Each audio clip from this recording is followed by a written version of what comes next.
Good morning everyone. Good morning sir. आज के class में हम लोग हिंदी ग्रामर का एक टॉपिक है वाक्य। इस वाक्य के बारे में हम लोग पढ़ने वाले हैं। सबसे पहले बात आता है कि वाक्य किसे कहा जाता है। कोई बता सकते हैं कि वाक्य किसे कहते हैं? वर्णों के सार्थक समूह को वाक्य कहते हैं? नहीं, वर्णों के सार्थक समूह को शब्द कहते हैं और शब्दों के सार्थक समूह को वाक्य कहा जाता है। जल्दी आप, शब्दों के सार्थक समूह को क्या कहा जाता है? वाक्य कहा जाता है। ठीक, यहाँ पे जो है ना सार्थक मतलब क्या होता है ये समझना होगा। सार्थक का मतलब होता है ना कि उससे कुछ अर्थ निकलना चाहिए। जैसे मान के चलो हम लिखे राम लिखता है, राम लिखता है। यहाँ पे ये शब्द है, ये शब्द है, ये शब्द है, तीन शब्द था। तीनों को हम इस तरह से लिखे ना कि एक मीनिंगफुल सेंटेंस बन सके, है कि नहीं? अगर हम लिखते हैं लिखता है राम, है लिखता राम, राम है लिखता, अगर ऐसे तैसे लिखेंगे ना तो पूरा पूरी शुद्ध वाक्य नहीं बन पाएगा। तो शब्दों के सार्थक समूह को क्या कहा जाता है? वाक्य कहा जाता है। क्या कहा जाता है? वाक्य। अगर पूछा जाए कि वाक्य किसे कहा जाता है तो शब्दों के सार्थक समूह को वाक्य कहते हैं। सार्थक मतलब क्या होता है? उससे कुछ मीनिंगफुल अर्थ निकल सके। जैसे राम लिखता है, एक मीनिंगफुल सेंटेंस है कि नहीं? तो यहाँ पे समझ गए कि वाक्य किसे कहते हैं तो शब्दों के सार्थक समूह को वाक्य कहते हैं। वाक्य जो है ना ये तीन तरह का होता है रचना के आधार पे। रचना के आधार पे वाक्य कितना तरह का होता है? तीन तरह का। एक सरल वाक्य, दूसरा संयुक्त वाक्य और तीसरा मिश्र वाक्य। सरल वाक्य किसको बोलते हैं? तो जिसमें एक उद्देश्य एवं एक विधेय हो। अर्थात यहाँ पे उद्देश्य किसको बोलते हैं? तो जो कर्ता होता है, कर्ता एक हो। और विधेय किसको बोलते हैं? तो कर्ता के बारे में जो कुछ कहा जाता है उसको विधेय कहा जाता है।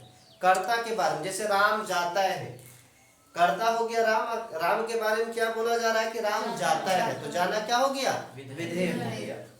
तो यहाँ पे याद रखना जो सिंपल सेंटेंस होता है ना उसी को सरल वाक्य बोलते हैं। जैसे ऊपर हम लिखे राम लिखता है, राम लिखता है, राम लिखता है।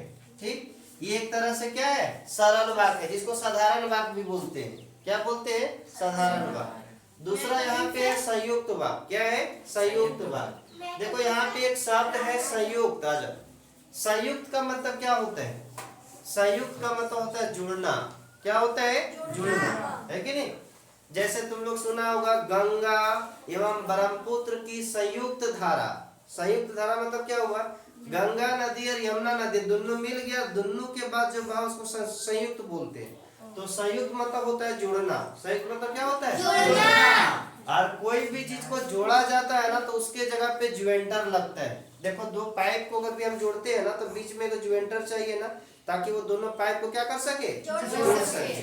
कोई भी दो चीज को जोड़ने के लिए जो है ना ज्वाइंटर लगता है। जैसे ये हड्डी, ये दोनों हड्डी के बीच में जो है ना ज्वाइंट है कि नहीं है? यहाँ पे भी ज्वाइंटर है तभी ये हड्डी जुटा है। किसी भी दो चीज को जुड़ने के लिए जो है ना ज्वाइंटर चाहिए। तो यहाँ पे अगर हम उस ज्वाइंटर को भी याद कर लेंगे ना तो समझ जाएंगे ये संयुक्त वाक्य है।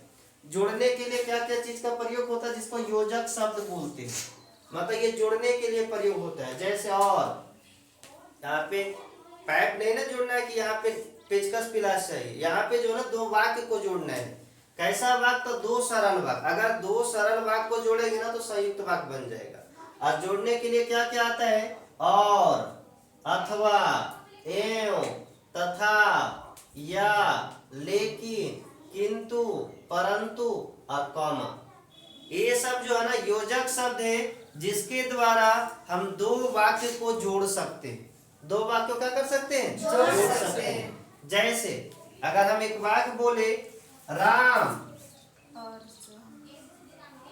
पढ़ता है, राम पढ़ता है, और मोहन ना खेलता है। चलो खेलता है। दूसरा हम लिखे राम और मोहन खेलता है। यहाँ पे दो वाक्य है और ये दोनों वाक्य बताना है कि कौन सा वाक्य किसका है, कौन सा सरल वाक्य है और कौन सा संयुक्त वाक्य है। कोई बता सकते हैं कि कौन सा सरल है कौन सा युक्त है? दोनों ही संयुक्त है। दोनों ही संयुक्त है। और किसी का कोई जवाब? पहला नंबर क्या है? मतलब पहला नंबर सरल वाक्य।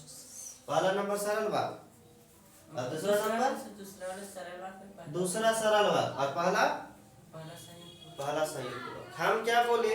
संयुक्त वाक्य कब बनता है? तो जो दो सरल वाक्य को जोड़ेगा। दो सरल वाक्य को जोड़ना होगा। अगर दो सरल वाक्य को जोड़ेंगे ना तो संयुक्त बन जाएगा। यहाँ पे अगर ऊपर वाला देखे ना तो राम पढ़ता है एक वाक्य हुआ और मोहन खेलता है एक वाक्य हुआ, दो वाक्य हुआ ना। और दोनों सरल वाक्य को एगो जुवेंटर से जोड़ा जा रहा है। जुवेंटर क्या है? और हम बोले ना कि और जो है ना जुवेंट करने के लिए प्रयोग किया जाता है। तो नहीं खाली और को देखिए कि सर इसमें भी तो और आया है और तो जोड़ने का काम करता है। लेकिन हम क्या बोले थे कि दो सरल वाक्य को जोड़ना होगा। बोलो तो राम एगो वाक्य है तुम लोग के नजर में? तो कैसे तुम लोग सोच ली कि एक वाक्य इधर एक वाक्य उधर ये वो और जोड़ दिए? ये दो वाक्य को नहीं जोड़ा है, ये दो सब्जेक्ट को जोड़ा है, दो कर्ता को जोड़ा है कि नहीं? अगर इधर भी एक पूरा सेंटेंस खत्म हो गया रहता, इधर भी पूरा सेंटेंस खत्म होता, तब हम बोल सकते थे कि ये संयुक्त वाक्य है। इसमें और जरूर लगा हुआ है, लेकिन ये कैसा वाक्य है? सरल वाक्य है। कैसा वाक्य है? सरल वाक्य। संयुक्त वाक्य तभी होगा जब दो साधारण वाक्य जुड़ेगा। जब दो सरल वाक्य जोड़ा जाएगा ना तभी वो संयुक्त वाक्य कहलाएगा, अन्यथा संयुक्त नहीं कहलाएगा। जैसे हम बोले राम पढ़ता और लिखता है, यहाँ पे दो क्रिया को जोड़ा जा रहा है, एक ही व्यक्ति है करने वाला, है कि नहीं? तो यहाँ पे भी सरल वाक्य होगा। लेकिन अगर बोलते राम पढ़ता है और वह लिखता है तो यहाँ पे दो को वाक्य पूरा पूरी हो गया। और जब दो सरल वाक्य आएगा ना तो क्या बन जाएगा? संयुक्त वाक्य। तीसरा है मिश्र वाक्य, जिसको मिश्रित वाक्य भी बोलते हैं। इसमें क्या होते हैं? इसमें भी योजक शब्द होता है और इसका योजक शब्द और उसका योजक शब्द बिल्कुल अलग है। ऐसा नहीं कि इसी वाला उसमें भी चल जाएगा। इसमें बस दो याद रखना है, की और दूसरा क्योंकि। की और क्योंकि, बस जितना भी योजक शब्द है जब जा वाला होगा, जैसे, ज्यों, जैसे, जितना, जिनको, जिन्हें, जितना भी जा वाला योजक शब्द है ना सब मिश्रित वाक्य में आएगा।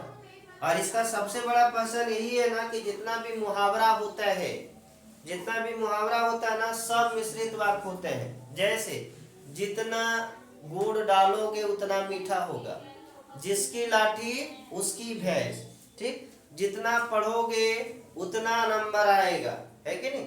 तो यहाँ पे जितना भी मुहावरा टाइप से होता है ना सब का सब कौन सा वाक्य होता है? मिश्रित वाक्य। इसके अलावा इसमें और क्या याद रखना है? जैसे मान के चलो एग्जाम्पल लिखिए, गांधी जी ने कहा कि सदा सत्य बोलो, सदा सत्य बोलो। देखो यहाँ पे दो वाक्य जरूर जुड़ा हुआ है, लेकिन ये दोनों वाक्य जो है ना स्वतंत्र है, केकरो पे कोई निर्भर नहीं है। अगर हम इतना दूर तुम लोग को पूछे ना कि राम पढ़ता है, इसका मतलब समझ रहे हैं ना, और इधर पूछे मोहन खेलता है, इसका मतलब कोई दिक्कत नहीं।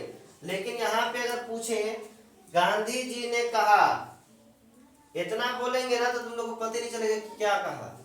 अगर हम बोले गांधी जी ने कहा, तुमको पता चल रहा है कि क्या कहा? नहीं। इधर पूरा जब तक नहीं पढ़ेगा ना तब तक क्लियर नहीं होगा। सदा सत्य बोलो, अगर पूछा जाए कि सदा सत्य बोलो किसने कहा? गांधी जी। मतलब एक दूसरे पे निर्भर लग रहा है कि नहीं लग रहा है? तो ऐसा बात देखना में एक दूसरे पे निर्भरता दिखेगा ना तो वहां पे समझ जाना कि मिश्रित वाक्य है। एकरा में एक होता है ना, ये प्रधान वाक्य होता है और प्रधान उपवाक्य होता है। दूसरा जो है ना आश्रित उपवाक्य होता है। प्रधान किसको बोलते हैं? जिसपे जो निर्भर होता है। जैसे यहाँ पे सदा सत्य बोलो, ये बात जो है ना कितना पे निर्भर है? गांधी जी पे। तो गांधी जी वाला जो हो जाएगा ना वो प्रधान उपवाक्य होगा। क्या होगा? प्रधान उपवाक्य। और ये जो है ना सदा सत्य बोलो, ये हो जाएगा आश्रित उपवाक्य। अगर तुम लोग को पूछा जाएगा वाक्य का वह कौन सा प्रकार है जिसमें आश्रित उपवाक्य होते हैं, वाक्य का वह कौन सा प्रकार है जिसमें आश्रित उपवाक्य होते हैं, क्या हो जाएगा? मिश्र वाक्य या मिश्रित वाक्य। इसमें भी उपवाक होते हैं, लेकिन आश्रित वाला नहीं होता है। जितना भी होगा ना सब उपवाक का अलग है, ये अलग उपवाक है, ये अलग उपवाक है, कोई आश्रित नहीं है। ठीक, लेकिन आश्रित उपवाक किसमें है? तो ख्याल रखना कि मिश्रित वाक जो होता है ना, इसमें आश्रित उपवाक होता है।